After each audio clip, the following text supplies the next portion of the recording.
네, 성완종 전 회장의 로비를 수사하고 있는 검찰이 경남기업 전 상무 박준호 씨를 증거인멸 혐의로 긴급 체포했습니다.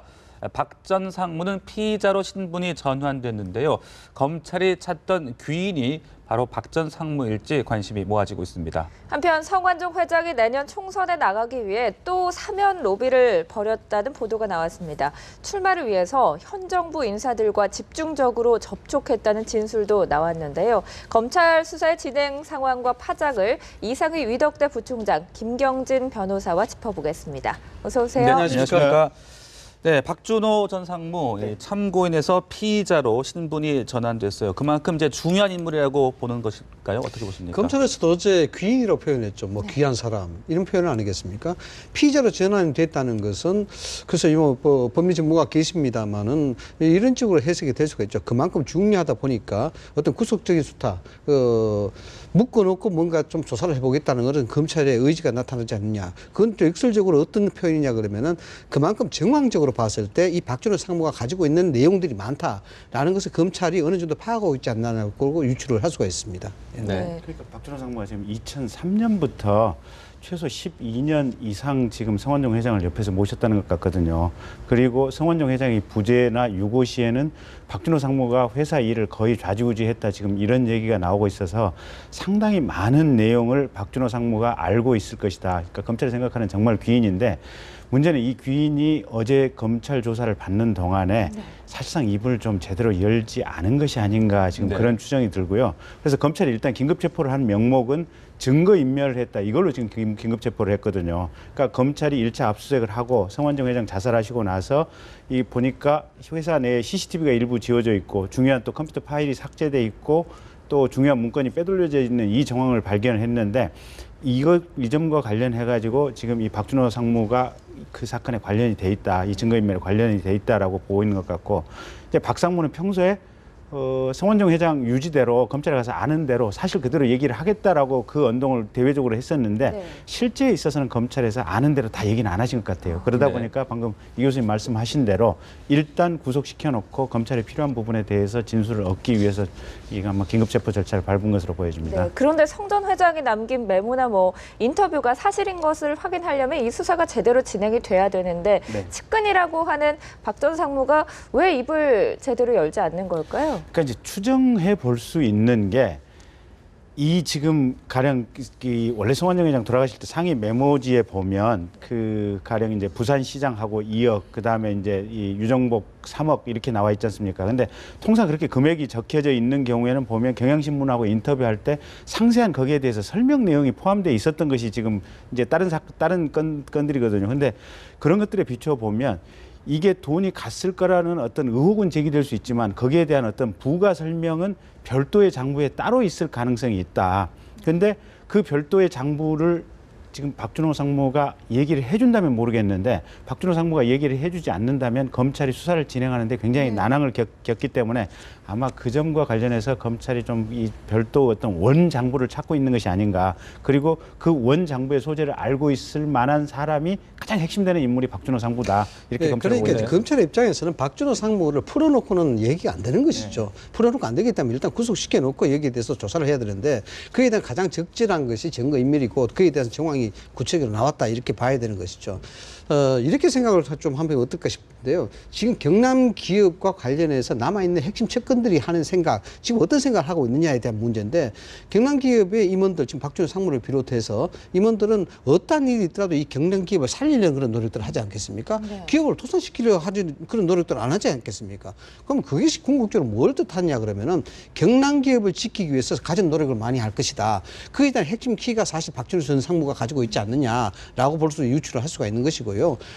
성완종 전 회장이 돌아가시면서 직접 박 전 상무하고 이야기를 했고 그런 정황들이 지금 나오고 있습니다만 무슨 얘기를 했냐 우리가 유추해 볼 수밖에 없는 것인데 결국 기업을 어떻게 영위를 시키고 계속 지속적으로 존재를 시키느냐 이런 부분이라고 본다 그러면은 박 전 상무가 가지고 있는 소위 말하자면 성완종 리스트가 있는지 없는지는 모르겠습니다만 그 부분은 끝까지 갖고 갈 이유가 있는 것이죠. 왜냐 그러면 상식적으로 보더라도 검찰에서 이걸 성완종 리스트가 어디에 있습니다 던지는 순간 사실 경남고의 존폐는 불어보듯 뻔하게 카드가 없어지는 것이니까 그렇게 될 네. 수밖에 없는 것이고 그러나 그와 반대로 그런 리스트가 많이 있다고 가정한다 그러면 박 전 상무 또는 다른 임원들이 그래서 제3의 장소, 제3의 인물이 가지고 있다 그러면은 이 경남 기업이 어느 정도 뭔가 생존할 수 있는 카드는 계속 확보가 있는 셈이니까 네. 그런 논리가 성립되지 않을까 하는 생각이 좀 들어요. 네. 어떤 마지막 카드는 쥐고 있어야 된다. 예, 네. 방금 이 교수님이 정확한 얘기 예. 해주셨는데요.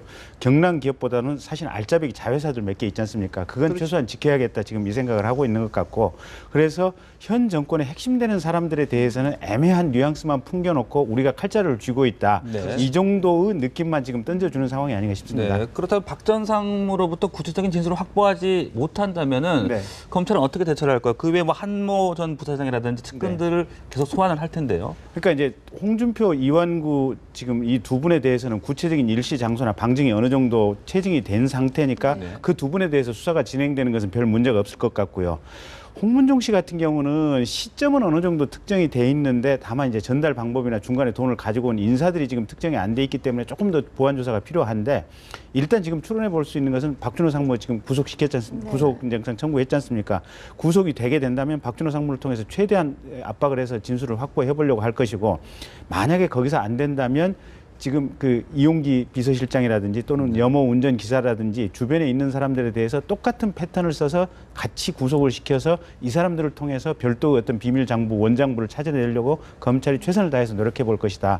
이렇게 추정이 됩니다. 지금 검찰이 굉장히 곤혹스럽고 중요한 변곡점에 있다고 저는 보는데 왜냐하면 이 사건 자체가 이제 대통령도 그렇게 이야기를 하셨습니다만 정치개혁의 신호탄으로 정치개혁 그동안 대한민국 정치가 가지고 있던 한계점을 극복하는 좋은 계기로 삼겠다 이런 것이거든요. 본격적인 정치개혁의 사정 신호탄이라고 볼 수가 있는데 여기에 소위 말하자면 검찰이 물론 수사대로 가는 것은 어쩔 수 없겠습니다만은 여기에 지금 나온 메모지 외에 다른 얘기가 없으면은 검찰로서도 어쩌면 거기에 대한 수사를 잘하고 못하고 차원이 아니고 국민적 네. 비난에 시달릴 수밖에 없는 네. 얘기가 되거든요. 결국 그렇지 않겠습니까? 검찰 수사하는데 결국 아무것도 없더라라는 측면이 된다 그러면 검찰의 명예에 상당한 손상이 갈 수도 있다라는 것이기 때문에 박준호 전 상무가 가지고 있는 그 내용들 이런 것들이 뭔지는 모르겠습니다만 검찰이 그만큼 중요하다 보니까 규인하고 이야기를 하면서 우회적으로 이 박 전 상무가 가지고 있는 증거적 자료들 이런 것들 확보하는 그런 노력들을 많이 할 수밖에 없겠죠. 네, 박 전 상무는 성완종 전 회장이 자살하기 전날 밤에 뭐 대책회의를 하기 위해서 모인 인물 중에 한 명이잖아요. 네. 그렇기 때문에 성완종 전 회장이 그날 이미 뭐 결심을 좀 하고 있었다면 어떤 메시지를 던지지 않았을까라는 생각도 드는데요. 앞서서 기업 영위에 관한 내용도 뭐 얘기가 갔을 수 있겠지만 이 밖에 뭐 정치 자금, 불법 로비에 대한 얘기도 했을 수 있지 않겠습니까? 그러니까 그날 얘기가 있었을 가능성도 충분히 있고요. 또 그 이전부터 그러니까 성완종 회장 주변에 있는 몇몇 사람들은 보니까 다른 기업하고 달리 오랜 시간 같이 해온 사람들이 그러더라고요. 보니까 네. 그러니까 측근들이 잘 안 바뀌었어요. 근데 측근들이 안 바뀌었다고 하는 것은 성 회장의 모든 것을 상당 정도 자기 역할 범위 내에서는 알고 있다.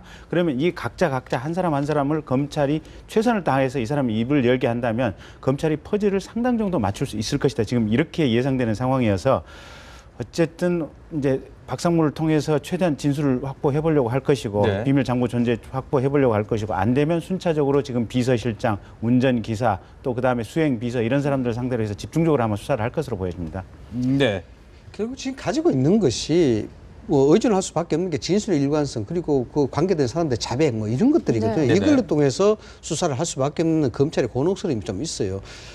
근데 이제 우리 성완종 전 회장이 이런 작업들을 해오면서 과연 제3의 리스트가 있을까 없을까 이렇게 하는데 기업은 결국 이익을 창출하는 집단입니다. 이익을 창출하기 위해서는 여러 가지 수단과 방법을 다 동원하게 돼 있는데 성완종 전 회장이 경남 기업을 영위시키고 존속시키면서 했던 수법들은 실질적으로 정치를 활용한 것이거든요. 기업가면서 정치를 활용했는 그런 사람으로 이렇게 평가를 할 수밖에 없는 겁니다. 그럼 정치가가 아니고 기업가니까 그렇게 될 수밖에 없는데 그렇다 그러면은 언론에서도 나왔습니다만 성완종 전 회장이 상당히 주도 면밀하고 치밀하다 그러면은 그런 동지적 관계에 있는 사람들에 대해서 철저한 어떤 담합, 철저한 어떤 협의가 있었을 거로 미리 짐작을 할 수가 있어요.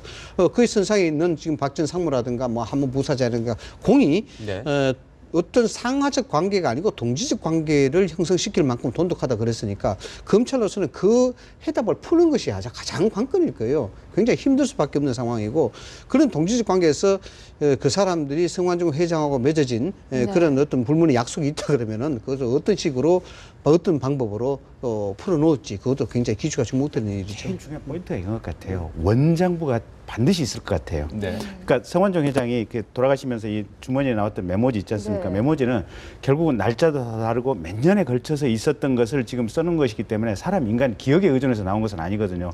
원래 장부를 보고 거기서 본인이 굉장히 서운하게 느끼고 있던 자살 즈음에서 느끼고 있는 그 사람들만 몇 개를 뽑아가지고 지금 메모 형태로 남기면서 그게 동시에 경영하고 녹취를 했었거든요. 그러니까 그 모든 것이 다 담겨져 있는 원장부가 분명히 있을 것으로 보여지고 이 원장부의 존재는 이 측근 몇 명들 또는 아들이나 동생 그 중에 최소한 한 명 내지 수명은 알고 있을 것이다. 네. 그럼 검찰이 이걸 찾아낼 수 있으면 모든 사건이 다 열리는 것이고 못 찾아내게 된다면 결국은 수사가 크게 벌어지지는 않을 것이다. 그러면 뭐 변호사님께 지적하셨습니다만은 저도 뭐 대기업에 15년 동안 비서실에 근무를 했던 사람입니다. 그런 경험에 비춰본다 그러면은 절대 기억에 의존해서 쓰지는 않습니다. 기억에 의존할 수도 없고요. 네. 기업의 생리 자체가 기록입니다. 기록의 근거고 증빙입니다. 그렇기 때문에 이 부분도 불법이든 불법이 아니든 충분히 기록이 돼 있을 가능성이 굉장히 높고요. 그러한 정황은 바로 드러났지 않습니까? 예를 들어서 메모지가 나왔는데 그게 친박 인사들 밖에 이야기할 사람이 네. 없어요.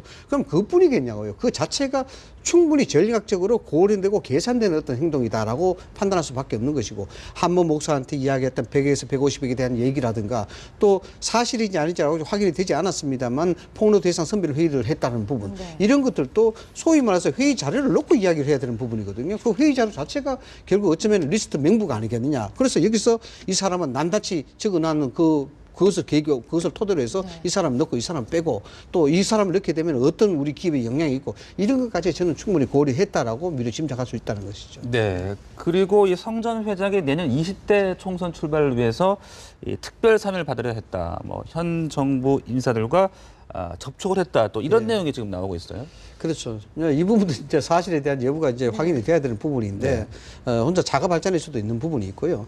앞서 말씀을 드렸습니다마는 성완종 전 회장은 의인은 아닙니다. 영웅도 아니고 네. 뭐냐 그러면은 기업을 종속시키기 위해서 정치를 활용한 그런 사람이에요. 그런 사람이고 그리고 그에 따라서 분식회가라든가 횡령이라든가 여러 가지 혐의를 해서 구속을 앞두고 있던 사람이에요. 이 사람이 가면서 남긴 것들이 지금 사회적 혼란이 야기시키고 있는 그런 상황인데 저는 충분히 그럴 개연성이 있다고 봅니다. 왜?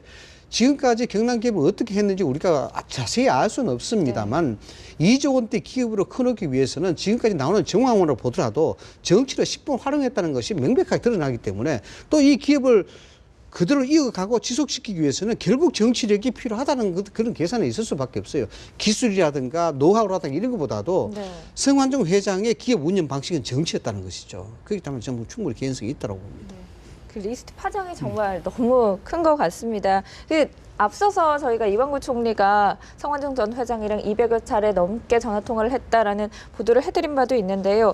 보니까 김기춘 전 청와대 비서실장과는 40여 차례, 이병기 현 비서실장이죠. 140여 차례 통화를 주고받았다고 합니다. 이게 통화 빈도, 영향력 어느 정도 연관성이 있지 않겠습니까? 그렇죠. 그러니까 분명한 것은 최소한 이병기 실장은 제외하고 김기춘 실장이라든지 또는 이완구 총리가 얼마만큼 국민들에게 초기 해명 과정에서 거짓말을 했는지가 사실은 적나라하게 드러나는 것 같고요.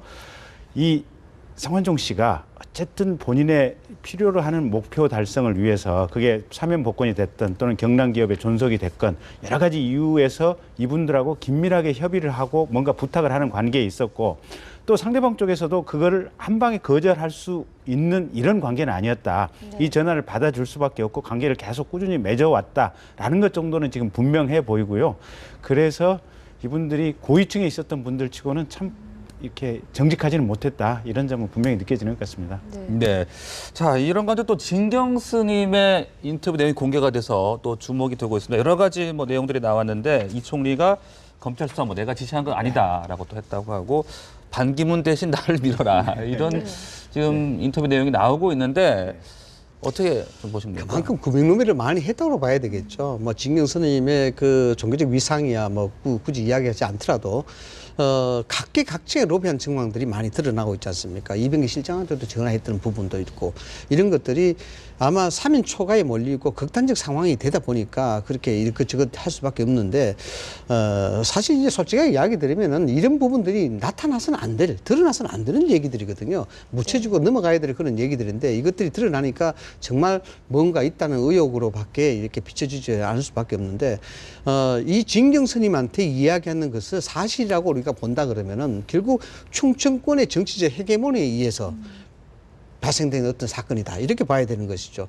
이완구 총리는 차기 대권을 위해서 그만큼 성완종 전 회장을 이용하려고 했었고 네. 또 그에 따라서 성완종 회장은 이야기가 잘 안 되다 보니까 네. 이완구 총리가 거기에 대해서 악의적인 마음을 품고 기획 수사를 했다. 이 정말 드라마 같고 소설 같은 그런 얘기들인데 죽은 자가 말이 없지 않습니까? 망자가 무슨 말을 하겠습니까만은 이 얘기 그대로라 그러면은 네.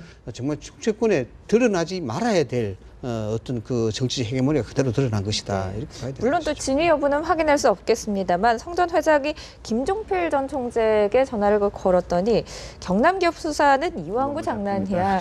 이런 얘기를 또 했다고 하던데 이것도 뭐 진실일까요? 진실인지는 모르겠고요. 사실 검증할 방법도 마뜩치 않은데 저는 이제 검사 출신으로서 딱 하나 의문이 가는 대목은 있어요. 왜 자원외교 수사를 시작을 했는데 경남기업이 1번 타자였을까? 근데 사실 자원외교 관련해서는 경남기업이 받아갔다고 하는 게 성공불 융자금 60억 아니겠습니까? 네. 그러면 360억 하면 굉장히 큰 돈이라고 생각하지만 자원외교 관련해서 나갔던 돈이 근 30조 정도 되고 최소한 지금 확정적으로 투자 회수가 불가능한 이제 그 확정이 된 금액이 한 5조 가까이 되거든요. 특히 캐나다의 그 정유회사 하베스트나 나알 같은 경우는 지금 3조가 넘는 돈이 그대로 네. 바뀌었고 사실상 감사원에서도 이 투자 잘못했다고 해서 석유공사라든지 이쪽에 지금 감사까지 진행을 해서 일부는 또 고발까지 된 상황들 아니겠습니까? 그렇다고 한다면 검찰이 사실은 그 사건을 최우선적으로 파헤쳐서 사건 수사를 해야 되는데 거기에 비하면 3조짜리 사건에 비하면 360억짜리 사건이 왜 첫 번째로 왔을까? 그다음에 성완종 회장 본인이 얘기한 대로 이 360억짜리 성공불 융자금 중에 개인이 본인이 사적으로 유용한 흔적은 없는데 네. 그걸 왜 굳이 사기로 이 분식회계를 결합해서 사기로 이론 구성을 해서 영장을 쳤을까? 그런 부분이 잘 납득이 안 가다 보니까 결국은 성완종 회장이 이게 이완구 작품이다. 결국은 자기는 이제 반기문 총장을 밀려고 했고 이완구 씨는 반기문 씨 등장하지 못하게 하면서 자기가 충청권 맹주로서 차기 대선 주자가 되려고 했다. 이런저런 추론들이 나올 수밖에 없는 근거가 됐던 것이 아닌가 싶고요. 네. 그 진위는 사실은 아무도 모를 일이죠. 네, 그렇죠. 아무도 네. 모를 일이죠. 네. 그 변호사님께서 지적하셨던 게 왜 경남기업이 그럼 첫 번째 수사 대상이 됐고 이만큼 핵심에 있을 수가 있느냐라는 건 문제인데 이 긍정적으로 하면 그렇죠. 긍정적으로 해석을 하자 그러면은 경남기업의 성완종 회장의 친박이라는 것은 정치권 누구나도 잘 알고 있고 정권 기회에 상당한 역할을 했다는 것도 다 알고 있습니다. 그럼에도 불구하고 수사 선생이 올랐다. 그것은 긍정적으로 평가하자면 결국 정치적 거래는 없었다. 검찰 수사에서 이런 걸 해석이 될 수가 있겠고 그 다음에 그 검찰 수사 선상에서 오를 수밖에 없는 두 번째 이유가 있는 것이죠. 왜냐 그러면은 정치인이었고 기업인이었기 때문에 다양한 네트워크를 통해서 접촉을 했을 것이다. 거기서 여러 가지 로비가 했을 수도 있을 것이고 자연외교 성공불 유자금도 받는데 특혜도 있었을 것이다. 미루 짐작컨대 그게 이명박 정부의 사람도 있었을 것이다. 그런 검찰 수사의 어떤 논리가 충분히 작용된 거 아니냐 이렇게 생각이 되는데 그러나 두 가지 긍정적 요인을 제외하게 되면 한 가지밖에 안 남죠. 결국 이완구 총리가 정치적 목적을 달성하기 위해서 그에 대한 지렛대 역할, 반기문 총장을 밀고 있는 성완종을 제거해야 되겠다. 네. 이런 건데 이걸 그게 우리 국민들이 어떻게 이걸 받아들여야 되는지 이 사실 이거는 받아들이는 입장이 그건 개개인의 해석에 불과한 것이거든요. 그렇죠. 예. 예, 어떻게 할 수가 있겠습니까? 이게 무슨 범죄적 행위가 있는 것도 아니고 정말 정치의 비정함과 아주 냄새나는 부분들이 그냥 드러난 거예요. 그래서 그걸 보고 국민들 참 씁쓸하다 이렇게 밖에 표현할 수가 없을 것 같아요. 네, 이 와중에 또 검찰이 중흥건설 사장에 대해서 200억 원대 비자금 횡령 혐의로 구속영장을 청구를 했습니다. 지역 정가 긴장하지 않을 수가 없을 것 같은데요. 예, 그러니까 이제 상당 정도 비자금이라고 하는 것이 개인적인 치부라든지 어떤 호화 사치를 위해서 쓸 수도 있지만 대체로 기업체들이 사업을 하면서 어떤 불법적인 이 정치자금이라든지 불법 뒷돈을 사용하는데 이 비자금을 만들어서 쓰거든요. 그러다 보니까 저 비자금 사용처를 수사하게 된다면 어떤 인허가 감독에 있는 공무원이라든지 결국은 정치인들에게 돈이 흘러가지 않았겠느냐 지금 이런 추론이 가능한 것 같고요. 저 부분은 검찰이 이제 수사를 막 시작을 했으니까 좀 지켜보면 될 것 같습니다. 네, 그 이 중흥건설이 호남에 좀 기반을 둔 네, 건설사라고 하는데요. 그렇다면 뭐 야당 쪽 정치인들에게 비자금이 흘러갔을 가능성에 대한 검찰 수사 가능성 이 부분도 특별히 있다고 봐야 보면 됩니까? 이 중흥건설 같은 경우는 아파트 건설을 통해서 이제 이렇게 돈을 많이 벌었는데 아파트 건설이 입법적인 법률 개정에 어떤 로비와는 관련이 없는 문제고 네. 대체로 지역에서 어떤 토지 용도 어떤 변경이라든지 이런 부분과 관련이 돼 있기 때문에 로비 자금으로 흘러갔다면 지방자치단체장들이지 국회의원들은 아닐 것이다. 네. 그다음에 저 중국이 돈을 번 게 지금 순천 지역, 전남 순천 지역하고 그다음에 충남 이 공주 연기 행정 신도시 이 지역이기 때문에 네. 대체로 이 두 군데의 아마 지방자치단체장들이 아마 어떤 잠재적인 수사 대상이 될 수도 있다. 이런 추측이 나오고 있습니다. 네. 오비락이라고 볼 수도 있겠습니다만 충분히 뭔가 우리가 되는 부분은 없지 않았습니다. 정치개혁 사원에서 이제 사정이 지금 진행되고 있는 상황이고 검찰 수사가 진행되는데 네. 그게 호남의 뭐 지역이 업체이긴 합니다만 대표적인 건설회사가 이렇게 수사 선상에 오르는 자체가 그렇게 오해를 살 수밖에 없죠. 그래서 이 부분에 대한 검찰 수사가 공정하고 또 객관적으로 이루어져야 될 걸로 봅니다만 이 건설회사의 비자비라는 게 사실 그렇습니다. 제가 앵커님하고 친해지려고 그러면은 그냥 복도에서 지나치듯이 인사해서 친해지겠습니까? 안 친해지는 것이거든요. 뭔가 차라도 한 잔 만취하고 앉아서 진지한 이야기를 하고 마음을 네. 터놔야 친해지는 것이거든요. 기업의 영업이라는 것이 그런 인간사하고 똑같은 겁니다. 똑같은 건데 그에 대해서 어쩌면 사회가 가지고 있는 법과 제도가 건설회사 또는 다른 일반 기업들을 범죄로 자꾸 내모는 네. 그런 것도 충분히 있다고 봐야 되겠죠. 그렇게 쓰는 커피값이 불법이니까 네. 못 쓰는 거 아닙니까? 못 쓰면은 다른 방법으로 다른 사람보다는 더 친하게 지내야 되니까 그렇게 쓸 수밖에 없는 것이 기업의 현실이라고 봐야 되겠죠. 네. 커피보다는 훨씬 더 많은 돈을 쓰니까. 그래서 두 가지가 있겠죠. 뭐 그걸 그 몫으로 해서 이렇게 네. 뭉텅이 돈을 가는 이런 부분은 정말 잘못됐지만은 네. 실제적으로 회사가 영업하는 그런 현장에 대한 분위기는 그런 것들이 많다는 것이죠. 일단 수사 상황을 지켜봐야 될 것 같고요. 자, 4.29 재보선이 일주일 이제 남았습니다. 네. 성완종 리스트 파문으로 인해서 정말 안개 속 판세라서 여야도 좀 속이 타들어가는 것 같은데 판세 좀 전망해 볼게요. 지금 여당의 입장으로서는 다소 안도의 숨을 몰아쉴 수밖에 없죠. 이완구 총리가 사의를 표명해줬기 때문에 그것이 블랙홀이 될 수 있는 가능성은 이제 좀 한시름 들었다고 봐야 됩니다. 그렇다고 해서 선거판이 이렇게 완전히 기울어지느냐 그것도 아니거든요. 왜냐하면 이미 야당 쪽에서는 공격적으로 나오지는 않았습니다만 박근혜 심판론이 계속 선거 현장마다 일고 있으니까 여기에 대한 여파가 충분히 있으리라 봅니다. 다만 이제 반전을 시도하는 모습은 보이죠. 반전을 시도하는 모습인데 이것을 꼭 선거 전략으로는 볼 수가 없습니다. 선거 전략으로 볼 수 없는데 그러나 나타나고 있는 것이 성완종 전 회장이 노무현 정권 때 특별사면을 2번 받았다. 네. 이 부분이 지금 이슈로 부목되고 있지 않습니까? 이 부분이 앞으로 어떤 확장성을 가지느냐에 따라서 또 한 번 이 선거판이 요동칠 수 있는 여지는 충분히 있다고 봐야 됩니다. 네. 이게 원래는 야권이 거의 전패 분위기였거든요. 왜냐하면 야권이 이렇게 분리가 돼 있고 이 분할된 상태에서 출마한 야권의 별도 후보들, 무소속으로 출마한 후보들이 만만치 않은 인물들이 출마를 했지 않습니까? 정동현, 천정배, 그다음에 성남 같은 경우는 기존의 김미희 후보가 상당히 그 지역 연고가 강력한 이 민노당 지역이기 때문에 이 분리된 선거에서 선거를 치르다 보니까 전패가 예상된다 이랬는데 이 지금 성완종 리스트가 터지면서 완전히 지금 분위기가 바뀌어서 사실은 태풍이 몰려오다가 중간에 지금 이완구 총리가 어제 사퇴 선언을 하면서 네. 태풍이 열대성 저기압으로 이 태풍의 속도가 상당히 지금 느려진 형태거든요. 예. 근데 이제 그럼에도 불구하고 이 열대성 저기압이 여전히 호우를 뿌릴 수 있는 정도 수사는 어차피 계속이 되고 이 이슈는 계속해서 가는 상황이다 보니까 그래서 이 여전히 분리되어 있는 이 야권의 분리 구도하고 약화된 이 어떤 마일드한 이 태풍의 구도하고 이게 부딪혀서 누가 이길 것인가 네. 이게 지금 큰 틀에서 보면 관전 포인트인 것 같습니다. 그러니까 해임 건의안까지 좀 만지작거리고 있던 야당 입장에서는 글쎄요, 이른바 꽃놀이 패리로다고 봐야 될까요? 근데 제가 볼 때는요, 꽃놀이 패라기보다도 이완구 총리가 전직 원내대표였고 국회의원이어서 상당히 많이 봐주지 않았나 싶어요. 애시당초 초기에 이 패를 던져버렸으면 여당 입장에서는 정말 곤혹스러웠을 거거든요. 사실은 대통령도 이러지도 못하고 저러지도 못할 이런 상황이었는데 그나마 며칠 좀 이렇게 시간을 좀 벌어줬던 것 같고 또 그래서 그 과정 속에서 이제 여당 내부에서 좀 수습할 수 있는 기간은 좀 벌어줬다 이렇게 보이기 때문에 결국 같은 국회의원들끼리는 참 긴밀한 협조 관계를 이뤘다라고 보여집니다. 그러니까 선거 네. 전략으로만 따지면요 야당이 실패했죠. 왜냐하면은 이 해임 건의안 자체만 두고 본다 그러면은 자 해임 건의안이 올라갔다고 우리가 가정을 해봅시다. 여당으로서는 굉장히 곤란해요.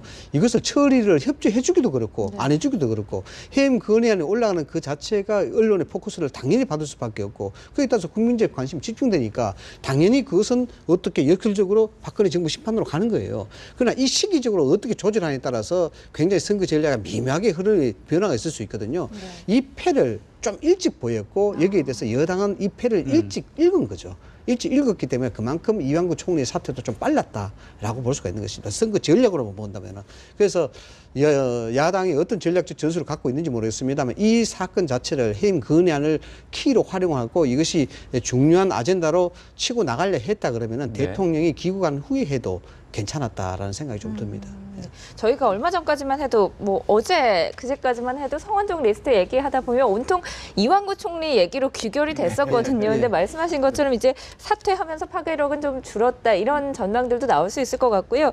그 앞서 얘기를 하셨지만 그 특별 사면 과정 성전 회장이 2번 사면을 받았는데 이게 좀 본격적인 이슈로 떠올랐는데 그럼 이거는 앞으로 어느 정도나 영향을 미치게 될까요? 전제가 이 성완종 사건은요 여야가 공이 자유로울 수가 없습니다. 이 부분은 어떤 의미로든지 그에 대한 단초로 하나로 지금 특별 사면 문제를 거론하고 있지 않습니까? 뭐 야당에서는 이것이 뭐 이명박 대통령의 당시 당선자의 요청이었다 뭐 이런 얘기하는데 이 말도 안 되는 얘기예요 사실.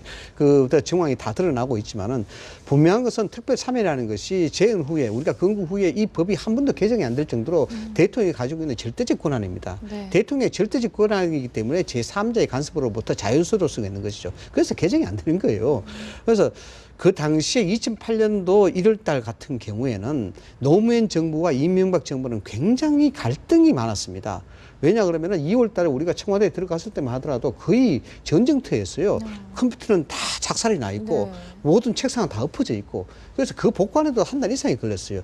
탑에서 어떤 소통이 됐는지는 모르겠습니다만 적어도 어느 누구를 사면을 해달라 부탁하고 거기서 부탁을 받아들이고 그런 두 정부의 긴장 관계는 아니었다. 라고 볼 수가 있습니다. 그건 뭐 상식적인 거예요. 네, 두 분과 말씀 여기까지 듣겠습니다. 고맙습니다. 감사합니다.